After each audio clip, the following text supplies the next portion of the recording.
Hey guys, welcome to part 3 of my devotional trip. కీలంబాకంలో night bus ఎక్కి morning 7కి తిరుచిలో దిగాం. అక్కడే రూమ్ తీసుకుని ఫ్రెష్ అయిపోయాం స్పీడ్గా. నా ఫేవరెట్ టెంపుల్కి వెళ్తున్నాం ఇప్పుడు, రంగనాథ స్వామి సన్నిధి శ్రీరంగం.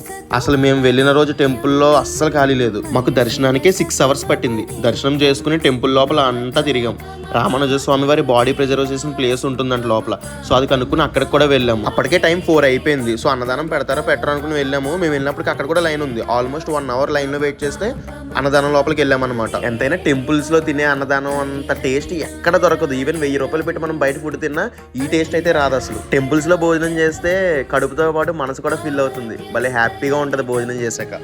మేము భోజనం చేసినప్పటికీ లేట్ అయిపోయింది. వ్యూ పాయింట్ క్లోజ్ చేసేస్తారంటే స్పీడ్గా వెళ్ళి టికెట్ తీసుకుని పైకి వెళ్ళిపోయాం. అప్పుడే వ్యూ పాయింట్కి ఎంట్రన్స్ 50 రూపీస్. ఆ టికెట్ తీసుకుని మనం పైకి వెళ్తాము. ఆ పైనుంచి చూస్తే 21 గోపురమ్స్ కనిపిస్తాయి అనమాట. అస్సలు ఈ వ్యూ పాయింట్ ఉంది, అక్కడికి వెళ్ళి కూర్చుంటే కిందకి రావాలనిపించదు. బట్ వాళ్ళు బలవంతంగా కిందకి గంటేస్తారు, ఎందుకంటే టైం అయిపోద్ది కాబట్టి ఈవినింగ్. సరే మరి మన దగ్గర టైం లేదు, మనం స్పీడ్గా జంబుకేశ్వరం వెళ్ళాలి. అది పంచభూత లింగాల్లో ఒక లింగం అనమాట. సో అక్కడ కలుద్దాం నెక్స్ట్ పార్ట్లో. ఓకే మరి, బాయ్ బాయ్.